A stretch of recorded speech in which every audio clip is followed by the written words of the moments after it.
Okay, so we're on the last parts of this video lecture regarding expanded program on immunization, and the first part of this last video lecture for EPI is cold chain, and this is a system used to maintain the potency of a vaccine as being introduced when I discussed the the considered good or best temperature range to maintain the potency of the vaccines.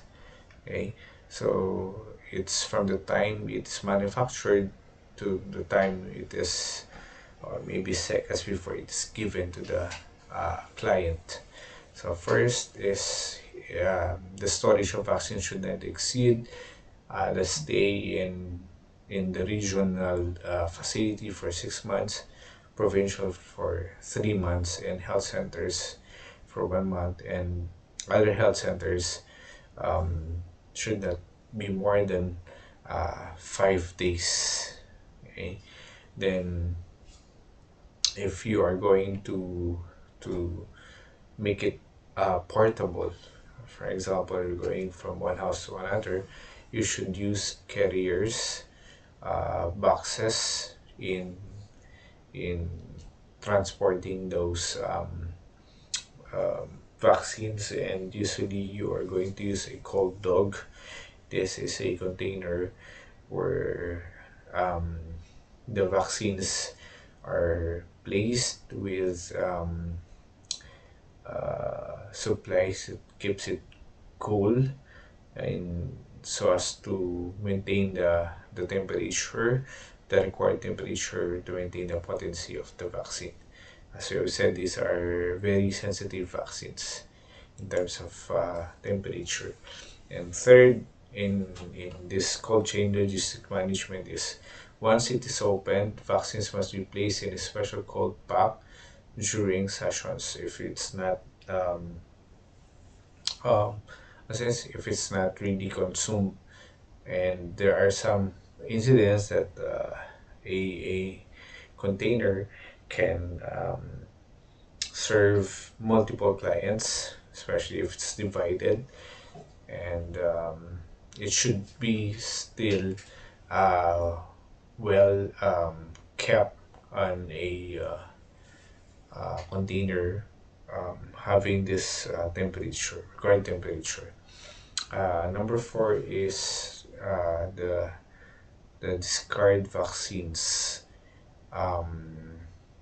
In terms of cold chain logistic management, BCG vaccines should be discarded after 4 hours, rather, after 4 hours after opening, whether it's still not empty. Okay, then the other one, or the other vaccines, is after 8 hours. Okay, then we have this FIFO, stands for first expiry, first out, meaning those vaccines who will, or which will expire the first, okay, will be used first. Okay, then sixth, we have Reconstitute freeze-dried vaccines such as BCG, AMV, MMR, only with the diluent supplied with them.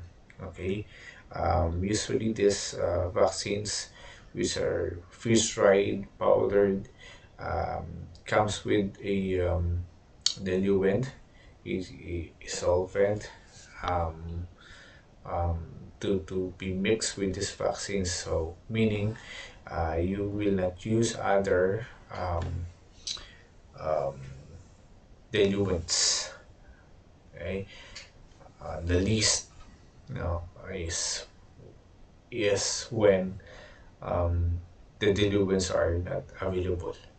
Okay, but these vaccines, freeze-dried vaccines, comes with their own diluent, so I think it will not run out. Then number seven, discard reconstituted freeze-dried vaccines 6 hours after Reconstitution or at the end of the immunization session, whichever comes sooner. Okay, so this is in support of the 4 hours, 8 hours um, was this discard of vaccines. Okay, protect BCG from sunlight and rotavirus from light, because these vaccines are photosensitive and they lose their potency when exposed to sunlight and to light. Okay. Then the next one is contraindications to immunizations. Uh, as we have mentioned in the last or in other videos, there are no general contraindications to immunization of a sick child if the child is well enough to be sent home. Just like what we have mentioned earlier, it is the word mild. Okay, mild cases, mild diarrhea, mild respiratory tract infections. Um, these actually are not contraindications, although the absolute contraindication is the presence of convulsions after the first dose of DPT or the pentavalent, okay, because of pertussis. And those child or children which are considered to be immunocompromised. And few absolute contraindications. Okay, what I was this is what I was referring to. Okay, pentavalent vaccine or DPT children over 5 years of age, and rotavirus vaccine when the child has a history of hypersensitivity to a previous dose. So this is contraindication, meaning you will not continue it and you will inform the prescriber or the physician. Then third, BCG to a child who has signs and symptoms of AIDS or other immune deficiency conditions who are immunosuppressed. And false contraindications, I have mentioned this several times: malnutrition, low-grade fever, mild respiratory infections, diarrhea, and in fact, this is an indication for, in terms of, I think, malnutrition, this is an indication that they need vaccines. Okay, in terms of diarrhea, children with diarrhea and is scheduled for OPV should still receive one, but it's not counted. Okay, the child should return when the next dose of OPV is due. We have here an illustration of the what I was referring as special transport box or cold dogs, as other references would refer to. These are the cold dogs. The white one, it has liquid inside. Then you just freeze it, then use it again. Then once it melts, you just refrigerate it or freeze it. Then this is an international standards. This is one of the best ways to arrange or to store properly vaccines in terms of a refrigerator. Okay, if you remember the temperature ranges, there are two, right? Positive 2 to 8, and the other one. So OPV and measles should be placed on the freezer part, and those vaccines which have a temperature range of 2 to 8 degrees Celsius should be placed on the body of the refrigerator. Okay.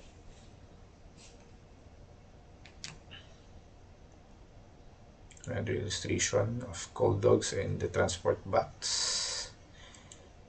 Okay. Then next principle of EPI is target setting, which, if you remember in previous videos, I have mentioned this one. Okay, so when we say target setting, it involves the calculation of the eligible population for immunization services. Okay, an eligible population consists of any group of people targeted for specific immunizations due to susceptibility to one or several of the EPI diseases.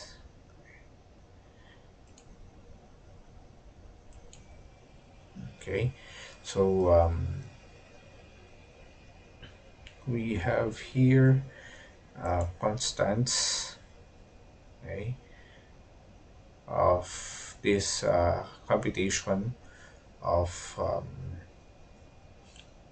eligible population. These are constants. You just multiply this to the number of population in a certain locality or community.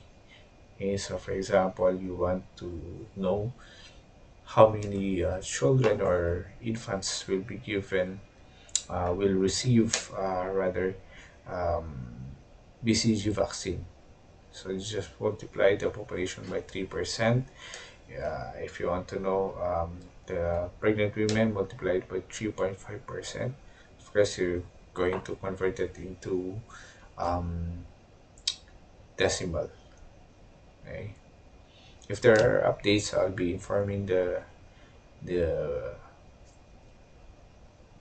what's this, the students by making another video or um, putting it in the description below. Okay?